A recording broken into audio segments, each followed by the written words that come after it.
Mis padres llamaron a la 1 a.m. gritando, envía 20,000 por transferencia. Tu hermano está en la sala de urgencias. Hice una pregunta y la evadieron. Así que dije, llama a tu hija favorita. Colgué y volví a dormir. A la mañana siguiente, la policía estaba en mi puerta. La nota adhesiva estaba escrita con la letra de mi madre. Llora primero. No dejes que Olivia hable demasiado. Si pregunta por el hospital, The County General. Me quedé mirándola hasta que las palabras dejaron de parecer lenguaje, hasta que fueron solo formas sobre papel amarillo, hasta que el detective al otro lado de la mesa aclaró su garganta, y recordé que estaba sentada en una estación de policía a las 7:30 de la mañana con la ropa de ayer, sosteniendo una fotocopia de mi propia licencia de conducir, mi licencia, en una carpeta, con mi declaración de impuestos, con un cheque cancelado de una cuenta que había cerrado hace 3 años, con una solicitud de préstamo por $20,000 que alguien había firmado a mi nombre. La firma no era mía. Puse la carpeta sobre la mesa con mucho cuidado, el tipo de cuidado que usas cuando temes lo que tus manos podrían hacer si no les das algo deliberado que ocupar. Señorita Reyes, dijo el detective. ¿Se encuentra bien? Miré la letra de mi madre una vez más. No, dije, pero lo estaré. Necesito retroceder, porque nada de esto tiene sentido sin contexto, y he pasado mucho tiempo desde esa mañana observando las caras de la gente cuando les cuento lo que pasó, la forma en que la confusión se transforma en incredulidad y luego en algo más oscuro. Y he aprendido que la historia solo aterriza bien si entiendes lo que yo creía que era mi familia antes de aprender lo que en realidad eran. Soy Olivia Reyes. Tengo 34 años. Soy contadora por contrato. Trabajo de manera remota, principalmente para empresas medianas de logística, conciliando libros y señalando discrepancias. Es, en el sentido más literal, mi trabajo notar cuando los números no cuadran. Llevo 11 años haciendo esto. Soy buena en ello. Mis padres,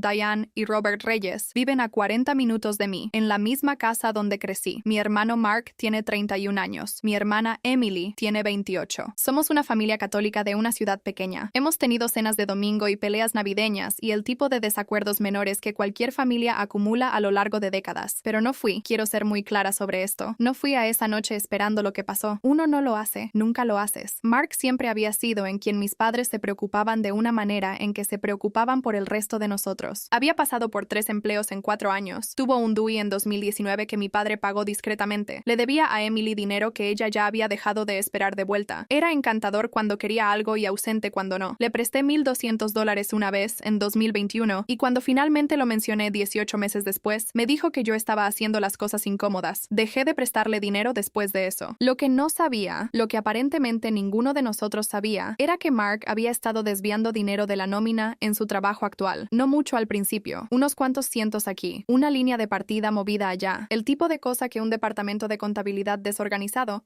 podría pasar por alto durante meses. Pero se había acumulado, como siempre pasa con estas cosas, y para cuando se programó la auditoría trimestral, la que a nadie se le dijo hasta una semana antes, él tenía un faltante de casi $20,000. Necesitaba reponerlo antes de que alguien revisara. Lo necesitaba rápido, y sabía exactamente a quién de su familia sería más difícil manipular. Estaba dormida cuando mi teléfono sonó a la 1:04 a.m. Sé la hora exacta porque la vi cuando tomé el teléfono de mi buró, y recuerdo pensar, nadie llama a la 1 a.m. con buenas noticias. El nombre de mi madre estaba en la pantalla. Contesté. Ya estaba llorando. Eso fue lo primero. El llanto ya estaba en progreso, ya en un nivel de intensidad que se sentía más como una actuación de emoción que como la cosa misma. Mi madre es una mujer que ha llorado en mi presencia quizás 6 veces en mi vida. Llanto real. Esto no sonaba así. Olivia, quebrada, fragmentada. Algo pasó. Mark está en la sala de urgencias. Necesitamos que tú... La voz de mi padre de fondo. Calmándola, pensó él. Es serio, Olivia. Necesitamos que envíes $20,000 por transferencia esta noche. $20,000.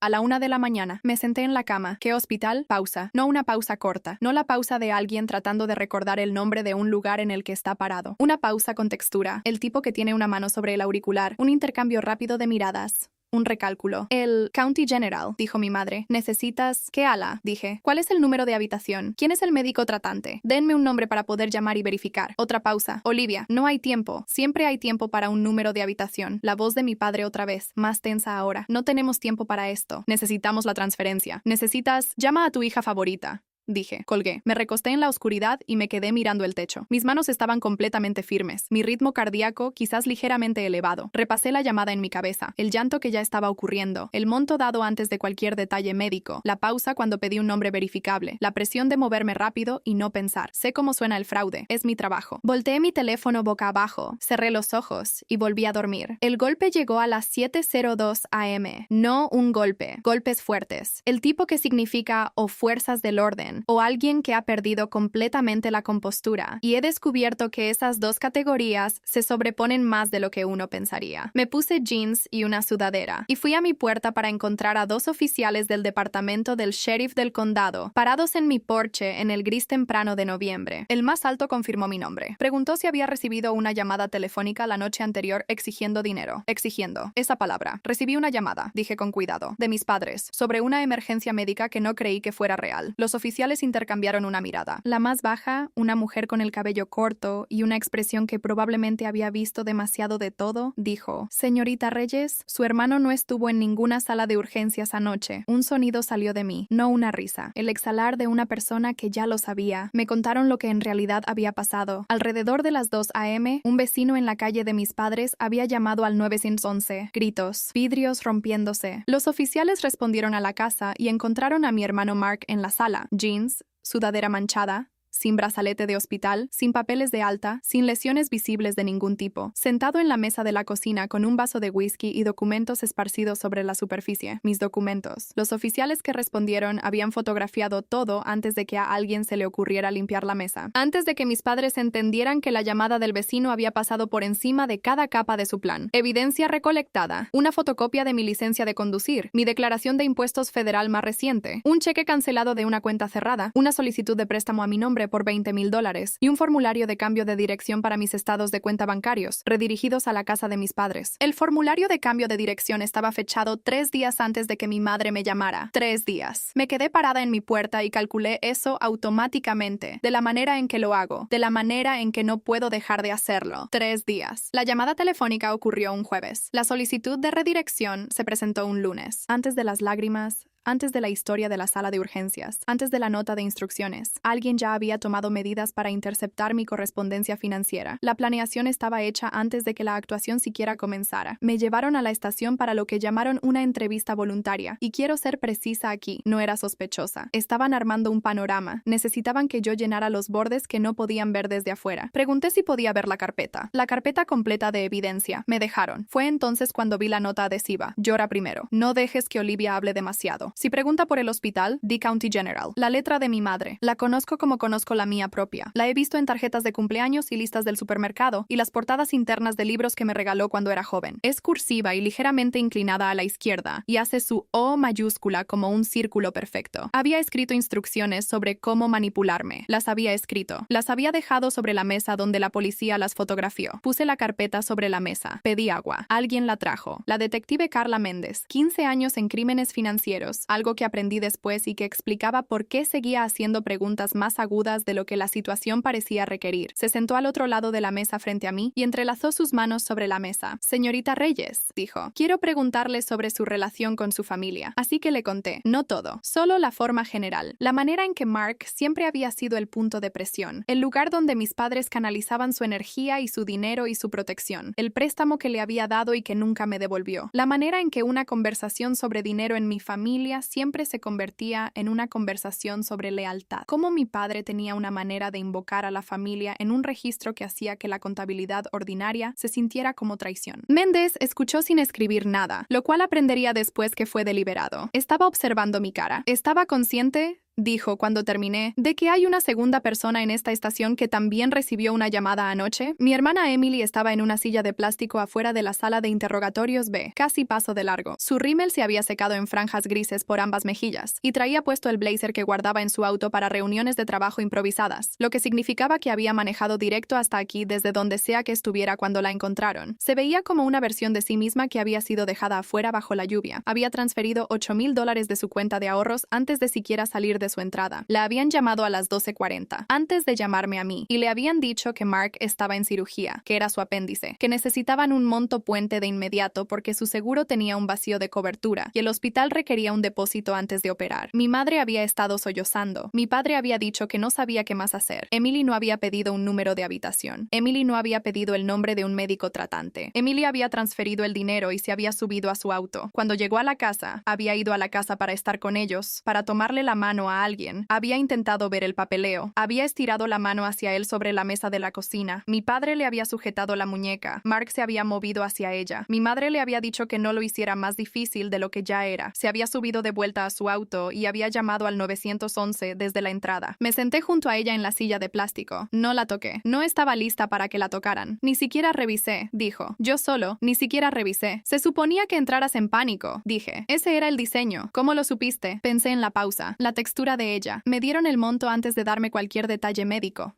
dije. Y cuando pedí un nombre verificable, dudaron. Ella se volteó y me miró. Sus ojos estaban en carne viva. Debí haber preguntado, dijo. Sí, dije. Debiste haberlo hecho. Podría haber suavizado eso. Elegí no hacerlo. Necesitaba la versión verdadera más que la versión amable en ese momento. El detective que había sido asignado al caso, el detective James Okafor, 12 años en fraude y crímenes financieros, construido como un hombre que alguna vez jugó de linebacker y no lo había dejado del todo atrás, se sentó frente a Emily y a mí juntas y nos guió a través de lo que habían reconstruido de la mesa. Mark había estado desviando dinero de la nómina en Triskelion Logistics, una empresa regional de envíos donde había trabajado como gerente de oficina durante 2 años, durante aproximadamente 14 meses. Los montos habían empezado pequeños, $80 aquí, 120 allá, escondidos en errores de redondeo y diferenciales de turno que el proveedor de nómina de la compañía históricamente no había marcado. Se había ido escalando. Para noviembre, tenía un faltante de $15,000 y se había programado una auditoría interna, no anunciada públicamente, pero Mark se había enterado por alguien en recursos humanos. Tenía una semana. Les había dicho a mis padres que era un problema temporal, que solo necesitaba cubrir el hueco hasta que se liquidara su bono de fin de año, lo cual era mentira, porque no iba a recibir un bono de fin de año. Había estado en un plan de mejora de desempeño durante 2 meses. Les había dicho que lo pagaría con intereses. Le habían creído, o habían decidido creerle, que es algo distinto. Lo habían elegido a él. El plan, y quiero detenerme en esa palabra, porque no fue improvisado. Era un plan, con pasos y contingencias y una nota de instrucciones escrita a mano. El plan había involucrado el sentimentalismo de Emily y mi cautela. Emily era blanda, yo era dura. Emily transferiría dinero por emoción. A mí quizás necesitarían convencerme. La solicitud de préstamo a mi nombre era una contingencia. Si las llamadas no generaban suficiente, usarían mi crédito para cubrir la diferencia. El formulario de cambio de dirección significaba que para cuando yo recibiera un estado de cuenta, mostrando una cuenta que no había abierto, ya habría llegado primero a su casa. Habían tenido 3 días de ventaja. Escuché todo esto sin que mi expresión cambiara mucho. Okafor me observaba con la atención tranquila de un hombre catalogando reacciones. Señorita Reyes, dijo. No parece sorprendida. Me sorprende el alcance, dije. Recibiera un estado de cuenta, mostrando una cuenta que no había abierto. Ya habría llegado primero a su casa. Habían tenido 3 días de ventaja. Escuché todo esto sin que mi expresión cambiara mucho. Okafor me observaba con la atención tranquila de un hombre catalogando reacciones. Señorita Reyes, dijo. No parece sorprendida. Me sorprende el alcance, dije. La forma la reconocí. ¿A qué se refiere? Mi hermano siempre ha necesitado más de lo que producía, dije. Y mis padres siempre han encontrado la manera de cubrir la diferencia. Solo no sabía que habían decidido que yo era parte de la cadena de suministro. Lo de la traición a esta escala es que no llega toda de una vez, llega en oleadas, y cada oleada es algo completamente distinto. La primera oleada, sentada en esa estación, fue algo frío y técnico. El cerebro de contadora de fraude, activándose, catalogando, evaluando el daño. Era buena en eso. Había pasado 11 años aprendiendo a mirar un conjunto de números y entender qué estaban ocultando. La segunda oleada me golpeó en mi auto en el estacionamiento después. Me quedé sentada ahí mucho tiempo. La luz de noviembre era plana y gris. Mis manos estaban en el volante y estaba mirando la entrada de la estación y estaba pensando en una cena de domingo, quizás 3 meses antes, donde mi madre me había pedido que llevara un platillo para compartir y yo había llevado un pollo asado y ella había dicho que estaba bueno y habíamos hablado de nada, las cosas ordinarias. Me había sentado en esa mesa y había comido con gente que estaba a 3 días de presentar una solicitud de cambio de dirección sobre mis estados de cuenta bancarios. Habían estado construyendo el plan mientras me pasaban el pan. Encendí mi auto y manejé a casa y no lloré. Quiero ser precisa sobre eso, no porque esté por encima de eso, no lo estoy, sino porque lo que sentía no era duelo todavía, era algo más frío, algo que se sentía como el enfoque específico que desciende cuando estoy trabajando en un conjunto particularmente complicado de libros, cuando sé que hay un número en algún lugar que no pertenece y solo tengo que encontrarlo. El número fue encontrado. Ahora tenía que decidir qué hacer con él. Llamé a una abogada desde mi mesa de cocina esa tarde. Patricia Solano me había sido recomendada por una colega cuya empresa había pasado por una investigación de fraude el año anterior. Tenía 61 años. Había pasado 20 años como defensora pública y 15 en práctica privada, y tenía la energía de alguien que encontraba los desastres de otras personas profesionales ocasionalmente satisfactorios en lugar de agotadores. Escuchó el relato completo sin interrumpir. Cuando terminé, se quedó callada exactamente 4 segundos. La nota de instrucciones es extraordinaria, dijo. Soy consciente de eso. En términos de establecer intención, es realmente algo. Quiero que entienda que la mayoría de estos casos dependen de probar que alguien sabía que lo que estaba haciendo estaba mal. Esa nota es su madre probándolo ella misma, con su propia letra. Sí. ¿Quién es el detective asignado? Okafor. James Okafor. ¿Conozco a Okafor? Una pausa. Es minucioso. Eso es bueno para usted. Me guió a través del panorama inmediato. La fiscalía probablemente presentaría cargos dentro de la semana, dado el volumen de evidencia física. Mark enfrentaba cargos de malversación, intento de robo de identidad y fraude, potencialmente cargos federales, dado que la solicitud de préstamo había involucrado documentos falsificados presentados a una institución financiera. Mis padres estaban viendo conspiración, potencialmente cargos de complicidad, dependiendo de cuánto quisiera presionar la fiscalía. ¿Qué hay de los $8,000 de Emily? Pregunté. Recuperación civil, potencialmente criminal si la fiscalía lo incorpora al esquema más grande, lo cual podrían hacer. Ella es una víctima, no una participante. Lo es, dije. Es muy definitivamente una víctima. Hubo una pausa del lado de Solano que reconocí. La pausa de alguien decidiendo si hacer una pregunta que podría ser dolorosa. Señorita Reyes, dijo. ¿Cuál es su objetivo principal aquí? Lo pensé honestamente. Quiero que mi nombre esté protegido, dije. Quiero que las solicitudes de cuentas sean anuladas y que se revierta el cambio de dirección. Quiero que mi archivo de crédito esté limpio y quiero que quede claro, legal y permanentemente, lo que pasó, no mi interpretación. Los hechos, todo eso es alcanzable, dijo Solano. Bien, dije. No me interesa la misericordia. Fui a la casa de mis padres esa noche. Me he preguntado desde entonces por qué hice eso. Podría haber dejado que la ley se encargara. Podría haberme quedado en casa esperando. Pero hay algo en mí, el impulso de contadora, tal vez, o algo más antiguo, que necesitaba poner la evidencia frente a ellos directamente. Necesitaba ver sus caras. Mi padre abrió la puerta. Me miró de la manera en que la gente mira cuando está tratando de decidir si sentir alivio o nerviosismo y no puede decidirse por ninguno de los dos. Levanté la fotocopia de mi licencia de conducir, la que había estado en su mesa de cocina. Tenían mis documentos, dije. Mi madre apareció detrás de él. Su mano fue a su pecho. El gesto era tan practicado, tan precisamente el gesto de una mujer angustiada, que apenas registraba ya. Estábamos tratando de resolver una crisis familiar. Estaban tratando de abrir deuda a mi nombre, mi padre. Íbamos a pagarlo. Lo dijo de la manera en que la gente dice cosas que ya se ha convencido de que son verdad. Íbamos a pagarlo, como si la identidad robada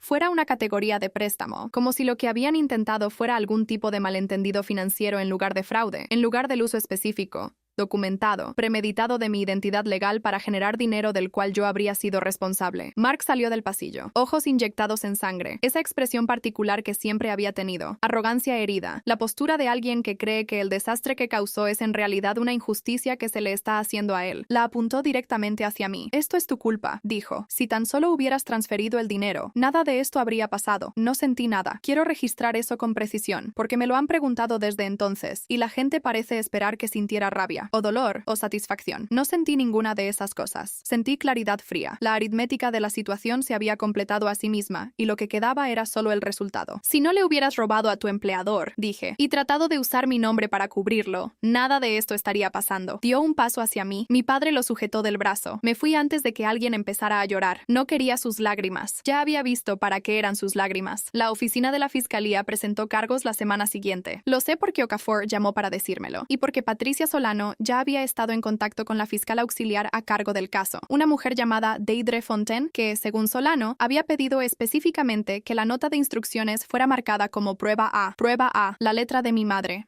encabezando el catálogo de evidencia. Los cargos. Mark. Malversación de Triskelion Logistics. 2 cargos de intento de robo de identidad. 1 cargo de fraude en conexión con una institución financiera. El cargo federal se agregó 8 días después, cuando se confirmó que la solicitud de préstamo falsificada había sido presentada a un prestamista asegurado federalmente. Eso cambió la aritmética significativamente. Mis padres. Conspiración para cometer robo de identidad. Conspiración para cometer fraude. Y, este vino después, agregado discretamente por Fontaine, fraude a personas mayores.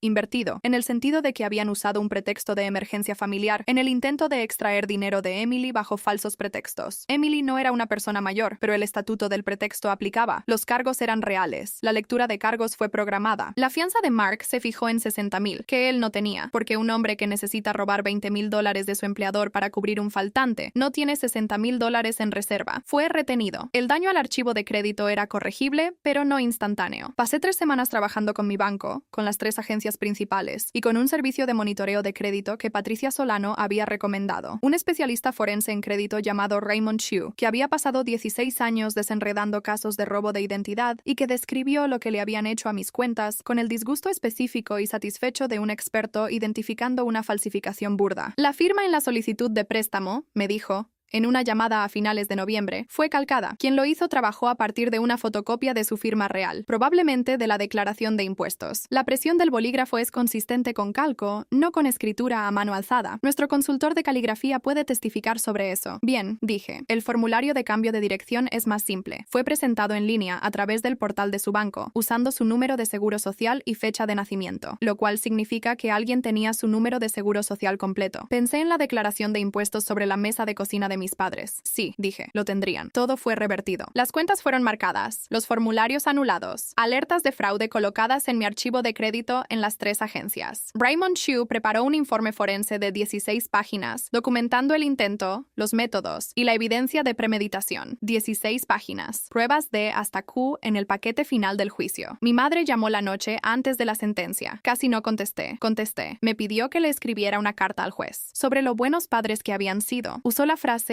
«La corte necesita contexto», que reconocí como algo que probablemente su abogado le había dicho, entregada con su voz con la suavidad particular que reservaba para peticiones que esperaba fueran rechazadas, pero que iba a hacer de todos modos. «No», dije. «Olivia, no». Se quedó callada un momento. Luego, «Siempre haces que todo suene feo». Pensé en la prueba A, la nota adhesiva amarilla, las instrucciones paso a paso para manipular a tu propia hija, escritas y dejadas sobre una mesa para que la policía las fotografiara. Llora primero. No dejes que Olivia hable demasiado. Si pregunta por el hospital, di County General. Yo no lo hago feo, dije. Dejé de traducírtelo. Colgó. Okafor llamó una hora después. El tono de su voz era diferente. No el profesionalismo medido de las entrevistas iniciales, sino algo más tranquilo. El registro de una persona entregando información que sabe que va a golpear fuerte. Señorita Reyes, dijo. Estábamos revisando materiales adicionales recuperados de la casa, registros financieros principalmente. Sí, encontramos una segunda solicitud de préstamo, iniciada a su nombre. Institución diferente, monto diferente. Hizo una pausa. Estaba fechada 6 meses antes de la llamada telefónica. 6 meses. Me quedé muy quieta. ¿La misma letra en el formulario?, pregunté. Sí, 6 meses antes de la llamada telefónica a la 1 a.m. 6 meses antes del llanto.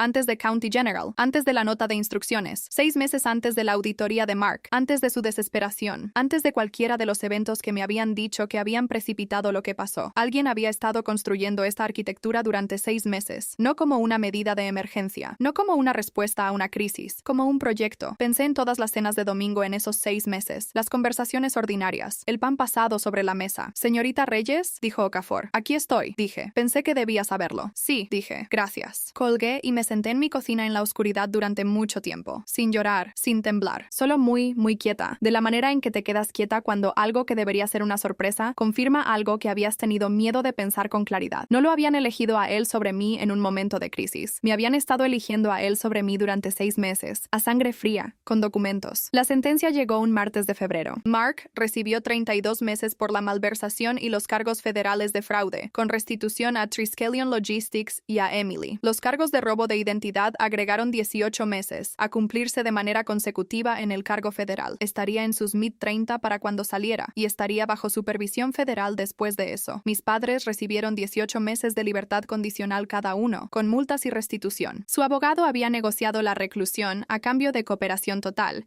y la devolución de los $8,000 de Emily, que habían sido retenidos en su cuenta. Patricia Solano había presionado por más. Fontaine había explicado las realidades de la simpatía del jurado hacia padres en sus 60 años, y había tomado una decisión con la que no estuve de acuerdo pero que acepté de todos modos, porque no era mi decisión. Lo que había obtenido. Mi nombre, limpio. Mi archivo de crédito, intacto. 17 pruebas en un registro judicial que documentaba, en detalle granular e irrefutable, exactamente lo que mi familia había intentado. Registro público, permanente. Emily fue a la corte. Se sentó 3 asientos más allá de mí y no hablamos mucho, pero en algún momento durante el receso de la tarde puso su mano brevemente sobre mi brazo y dejé que se quedara ahí. Había comenzado terapia en enero. Me lo había contado de manera directa, de la forma en que había empezado a contarme la mayoría de las cosas, con la franqueza de alguien que había aprendido recientemente que suavizar la verdad era su propio tipo de daño. Le había dicho que eso era buena idea. Había dicho que lo sabía. No éramos lo que éramos antes. No sé todavía lo que somos, algo que aún no se ha nombrado. 3 meses después, después, en mayo,